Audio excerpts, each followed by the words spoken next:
Pick up any newspaper, watch cable news channels, surf internet news websites. It's all yesterday's news today. You need tomorrow's news today. You need Trends Vision 2020 now with Gerald Celente. Welcome to the debut episode of Trend Vision 2020. I'm your host, Doug Grunther, in conversation with the publisher of the Trends Journal and leading trends expert, Gerald Celente. Gerald, let's get started. All right, got a boogie, man. Well, I'm going to start. I got to say boogie woman, too. I got to be politically correct. I just can't say boogie man anymore. Gerald, what did the markets do today? The markets. Over there in Asia, over there in Europe, everything's just kind of like mixed. Not a lot happening. Here's the headline. Dow falls for a second day on U.S.-China trade uncertainty. You know what that is. Oh, come on now. That ain't even bullshit. That's horseshit. It's horseshit. Every day, U.S.-China trade. There's no trade war going on. All of the tariffs that the United States puts on China equals 0.6% of their GDP. And the trade imbalance is ridiculous. Who would do business like this? They're going to make a deal. So why are they promoting that there is a trade uncertainty? Because they don't want to talk about what's really moving the markets. Which is? Cheap money, monetary methadone. Gabish, that's all they're doing. You give them more cheap money, they keep gambling. What keeps an addict going? The drug. What keeps a gambler going? Keep giving the gambler money. And so economically, what is their drug? Cheap dough. That's why the markets were going down when we called an economic 9/11 back in September. They were going to raise interest rates 3 to 4 times this year. And then Powell bent over and took it from Trump, the Fed chair, and said, yeah, I think we're going to be patient. We're not going to raise rates. So for investors looking in, do you think they will hold the line on interest rates? No. They're going to lower them. It's the 2020 election, man. Trump's in the real estate business. His in-laws, the Kushners, they just bought a couple of $100 million more worth of stuff. They're in the real estate business. They got to keep this market going, man. They raised interest rates 9 times since 2015. Let's bring them back another 9. They're going to keep pumping more monetary methadone into the system to keep juicing the markets. So we changed our economic 9/11. It's not going to happen like we said because they backtracked. That's why nobody could predict the future. There are wild cards. And Trump is Trump card is one of the wildest cards you could get. But for your listeners then, expect interest rates to come down. They're going to lower if the economy slows down, the markets slow down, interest rates come down. And that goes back to gold. Gold today, it's down a little bit. Gold has to, I've been saying this now for years. The downside risk is 1,200. It's around 1,320. It has to break over 1,385 to go to the 1,450 mark. When gold hits 1,450, it skyrockets to 2,000. I've been saying this for 6 years. It hasn't broken over 1,450. On the oil front, very important because what's going on in Venezuela, what's going on in Iran, the Middle East, Saudi Arabia needs oil at $100 a barrel for their economy to break even, their budget. It's down now around 66 bucks. How long can it stay down? It was down a lot lower than that. So now it's coming back up. Trump came out a couple of days ago, tweeted, we don't want higher oil, do something about it, because he knows the higher oil prices go. So if there's war in the Middle East, if there's war in Venezuela, if a wild card, man-made or made by Mother Nature, is played, and again, I have to be proper, if it's woman-made or made by Father Nature, a wild card, anything goes. And I'm saying that because there's a $250 trillion debt bubble. The market is a total fraud. The economies are a total fraud. So all it needs is a wild card, a black swan event. Boom, everything crashes. And that's why, and I don't give financial advice, gold is a safe haven asset. Okay. Gerald, speaking of Venezuela, every news item I read talks about a rigged election, an illegitimate president. What exactly is going on down there? It's a coup. It's an American-led coup. And to anybody that to believe what's going on when you hear a Pompeo when you hear a Bolton, when you hear a Pence, and you hear a Trump, and you hear the Democrats saying, we're bringing democracy to Venezuela. How many times have you heard this story? We're going to bring it to Iraq. No, I say let's bring it to Libya. Well, I think Assad has to go. I don't like the way he's treating his people, I told you.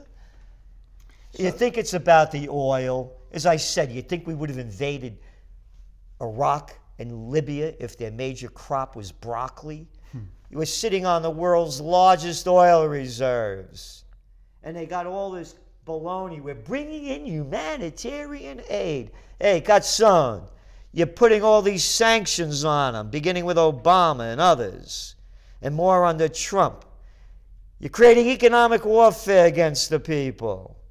And now you're going to throw them some crumbs? Or maybe some Cheerios. Well, let's get back to the current president, who's Nicolas Maduro, general. And he's not a general. He's not a general. You see that guy? That's what the news media You got says. him. You see, you got him already. This cat man, he's already been brainwashed. So what is he? He was a bus driver. Ralph Cramden? What are we talking about You here? got it. Ralph Cramden's running Venezuela? Ralph Cramden. Hey, what would you rather have, Ralph Cramden or Penis Cheney? I got to be proper. I don't want to call him Dick. Okay. But let's go back, because But you see, you called him a general. Right. He was duly elected. The other people didn't go. Matter of fact, when you look at the votes that he got more votes from the population, percentage-wise, than Trump got. So why is all the media following the story that he's illegitimately elected? Because they're a bunch of low-life son of a bitches who've been doing this since the beginning of my life. How about the New York Times, the toilet paper record? That Saddam Hussein got them aluminum tubes and he's making that yellow cake. Remember that one? Absolutely. One little line. That's why I call them prostitutes. They get paid to put out by their corporate Johns and their Washington whoremasters. And the corporate Johns we're talking about, oh, and I got to be proper, and Jills. Because they just brought Nikki Haley, our former UN ambassador. Now she's on the board of Boeing. Boeing gone, yep. So going back to this, they're selling out for the military-industrial complex. So these are business, you're saying this is American, primarily business interest, looking for oil, and that this is a rigged story? Total. You heard Bolton saying, right out, it's in our Trends Journal, word for word. We're going to bring American oil companies. It would be great if we brought American oil companies in there, and it would be great for the American people. He says it. He says it. Hey, how about what's going on in Yemen? How come that's not news? Hey, how about what's going on in the Congo? They had an election, totally fraud. Hey, how about Sudan? Matter of fact, got a little Sudan here. Sudan or later. Here we are. President declares year-long emergency. President Omar el-Bashir declared a state of emergency for a year and disbanded the government amid deadly protests. How come that? Look at this tiny little nothing ad story. Who the hell knows what's going on in Sudan, and who gives a shit? I'll tell you who gives a shit. It's South Sudan. They got oil. Maybe we should get involved. When I got suspicious was when I saw the name Elliott Abrams, who was Trump picked as the person to deal with Venezuela. Remind our listeners who Elliott Abrams is. This guy's a Rhodes Scholar. He's a Rhodes Scholar. He's also a criminal. And he was given a pardon. Pardon, man. Pardon me for my criminal acts. I know the president, and I got a free ride. Yeah, he was the Iran-Contra scandal. He was supporting the dictatorships of South America that were murdering people. This guy's a crazy, murderous neocon by his record. I'm not just calling him a name. You call a spade a spade. Oh, and I can say that now, and I don't have to be called racist now that Obama's not in anymore. All right, so give us the trend now. Obviously, this is a big story. Do you predict that the U.S. will invade Venezuela? I think the United States is already in there, and they're putting together paramilitary groups, and they are going to be behind the overthrow or the assassination of Maduro. Now, as Trends Journal subscribers know, history before it happens. Hey, go back to your November Trends Journal. Triangle of Death. We forecast this was going to happen. I said Colombia, Brazil, when they elected Bolsonaro, that's the guy that was the former military guy, El Capitano, who loved the dictatorship of Brazil. That's the guy they elected. When they elected him, and they also have a right-wing guy over there in Colombia, the triangle of death, I said, is going to be formed at Venezuela, and the United States will be behind the coup. It's right there in black and white. You can see this coming if you're studying the current events forming future trends and not buying into the propaganda by the mainstream media. Well, we should remind our listeners that for more information about the Trends Journal, they can go to the website trendsjournal.com. Highly recommended. And they should recommend it to their friends, because we are one of the last standing magazines of real journalism. There's no advertisements in it. We don't get paid off by anybody. All right, let's go to our second subject. And again, it's one that's been covered in great detail in the Trends Journal. It's one that I think is really important. I do a radio show out of Woodstock, so it's right up Woodstock's alley, and that is the trend, get healthy, get high. You write in the Trends Journal, 2019 is the year legal marijuana goes mainstream. Get us up to date. 1933, they just lifted prohibition. You want to get in the alcohol business? Good idea. This is bigger. Why did they lift prohibition? The Great Depression. They needed the tax money. You got this little cazzone over here, Cuomo, in New York. Go back last 2017, March. I'm not going to legalize marijuana because it's a gateway drug, and if you believe my bullshit, then you'll probably elect me to another term of governor. What adult would say something that's a gateway drug? If it was a gateway drug, 99% of the people I know would be heroin addicts by now, you know? Save your bullshit. Now, he's all for it. What changed his mind? Tax money, need that tax money, need to rip off every goddamn penny I could steal from you so I can be your boss. Hey, the criminals that criminalized it are now legalizing it. I want my cut. I want my cut. I'm going to tell you how to do this. I'm going to set up my own divisions over here, and we're going to tell you what you could do at God's plant. All right, let's talk about some of the facts now. We have a 2018 Farm Bill. Why is that important for marijuana? Oh, because of the legalization of hemp. Again, could you imagine these assholes? They criminalized hemp.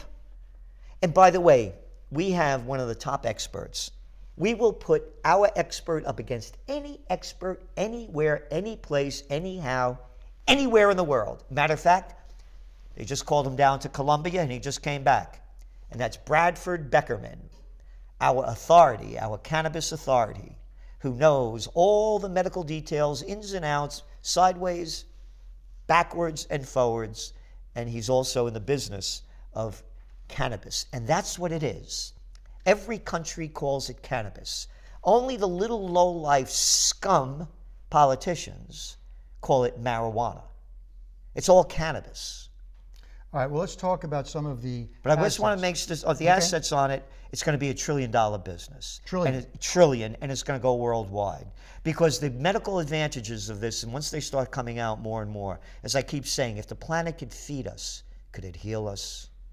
Well, we know, I've talked to medical marijuana nurses, for example, who say it is the most miraculous drug you could put in hospitals. It's good with nausea, it's good for insomnia, it's good for anxiety, it's good for chronic pain, and it's safer than opiates. And as you pointed out in the Trends Journal, the United States is totally addicted to opiates. And here's a plant that is not addictive that might even be more effective for a lot of things they're using opiates for. The question is, how fast will this happen if the pharmaceutical companies can't get their greedy mitts into it? They're going to control it by the government controlling it, so they could, most of the bigs will be in the business because the taxes, the regulations are going to be so restrictive for the average person that's going to make it harder for the on-trendpreneur to capitalize on it. So they're going to make it more and more difficult. It's just like how many big companies distribute alcohol? Mm-hmm. Very few. Very few. So they're going to make it more restrictive. So morons, imbeciles call it campaign contributions. Adults call it bribes and payoffs. But let me go back to your analogy with alcohol, because here in the Mid-Hudson Valley, where we're broadcasting from, there is a wonderful trend of local distilleries putting out really good whiskeys and vodkas and booze, and the ones that are sharp and good marketers are making money. Yeah. So is it not possible for an entrepreneur to get into the marijuana business and succeed even with the big ones coming in? Again, they're going to make the regulations so difficult for so many people to be able to afford to get into the business. When they put all the licensing fees and on, they're going to make it really, really hard. If someone... Yes, again, but it's up to the people to change it. This thing shouldn't be regulated at all. You know, they're doing it in Jersey over there. You know what they're putting a tax on it? $42 an ounce. $42 an ounce. And you can't grow it. Well, let's compare... I got some little shitheads saying you can't grow it. Who the hell are you, you low-life son of a bitch? Oh, got to be equal, bastard. Now, let's go globally. I know it's a lot more liberal. First of all, Canada passed an act where it's illegal throughout the whole country. Obviously in the Netherlands and a few other countries it's much liberal. What about global? It's going to go global. It's going to go global. They all need the money. It's going to go global. That's what I was saying. It's going to be $1 trillion business and the benefits of it as well. So right now we have 33 U.S. states that have approved it for medical reasons. 10 states have approved it for recreational reasons. And what do you see as the future of hemp replacing synthetic materials? Huge. We don't hear about that. Now that's where the entrepreneur could get into there. You know, I was in Nepal, and you see hemp everywhere. Hemp bags, hemp clothing. So that's going to become a very big trend. So let's get to our third subject, and we call this our wild card segment, because I'm going to pick a subject, and my intention is to help listeners get inside your head a little bit as to who you are and how you do your trends. And I want to start with a phrase that you're the only one I've ever heard you use. You refer to yourself as a political atheist. What exactly does that mean? How could any human being, again, with a half a brain, align themselves with a political party? You lock yourself into a tiny little group of thinking, and you follow the orders of what all the other ones are thinking or saying. I like Obama. Don't say anything bad about Obama. Hey, how about his wars in Libya? How about Assad has to go? Don't you say anything bad about Obama. I hate Trump. I hate Trump. And then you hear from the Trump people. I mean, how can anybody defend these freaks? How about by your deeds you shall know them? How about treating a politician like you would treat a family friend, a family member, or a friend?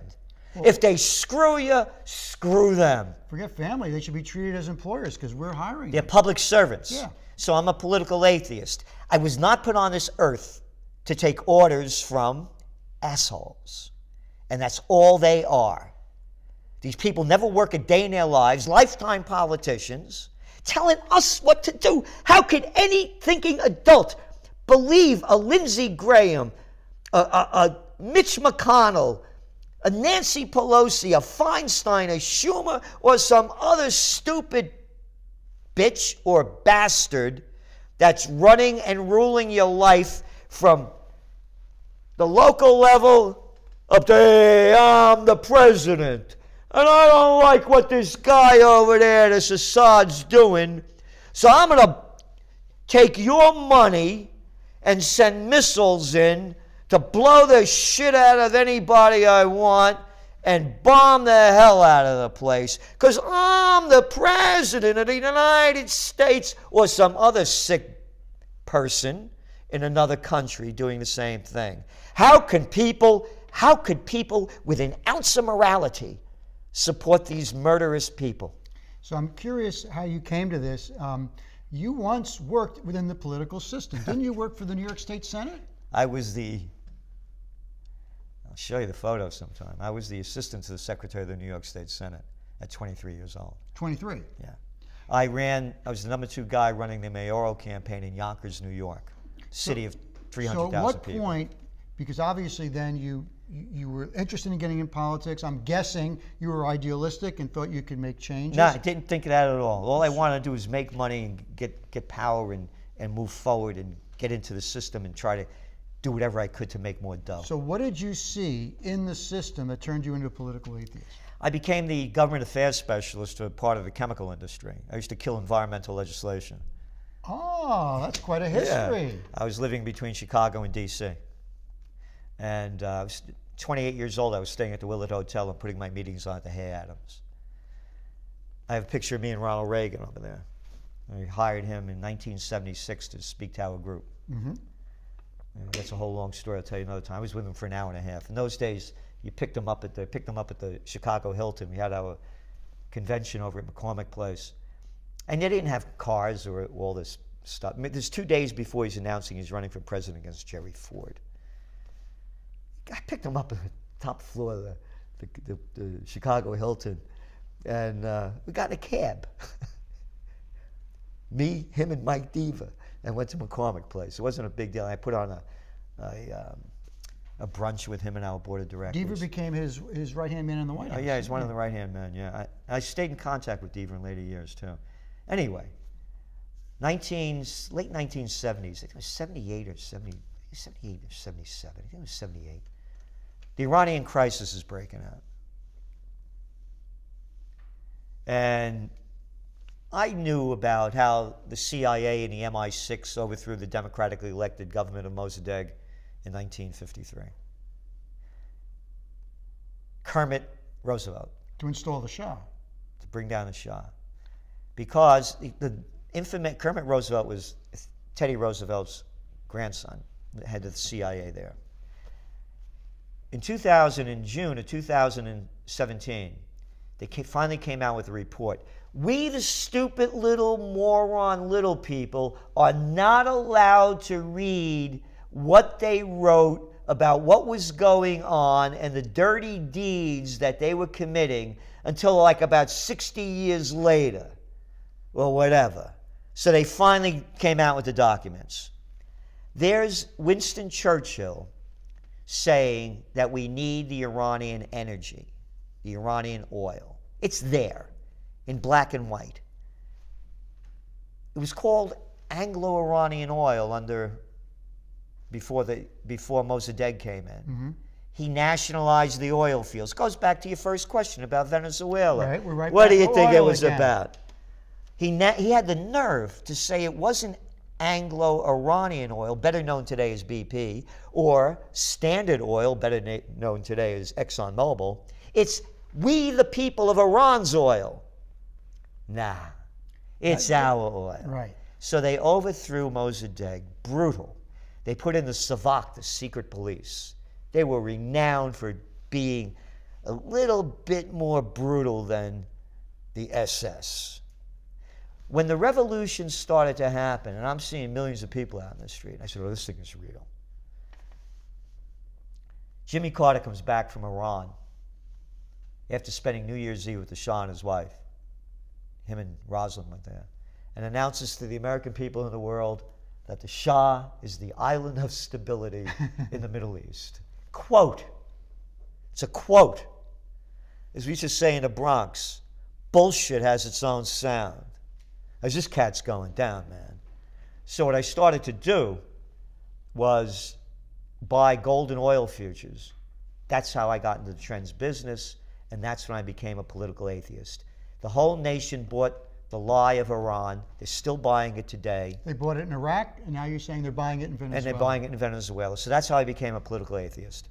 And again, that's how I also got in the trends business, because then, by that time of my life, I was about 32 when I left, I didn't want to keep killing environmental legislation. And I didn't like what I was doing anymore. I started to grow up more. And I made enough money from trading gold and oil futures. My first buy of gold was $187.50 an ounce. Well, this is a good start. And we're talking about starting Trend Vision 2020. We look forward to coming back tomorrow. We encourage you to go to the Trends Journal website, trendsjournal.com, and join us for the next episode of Trend Vision 2020.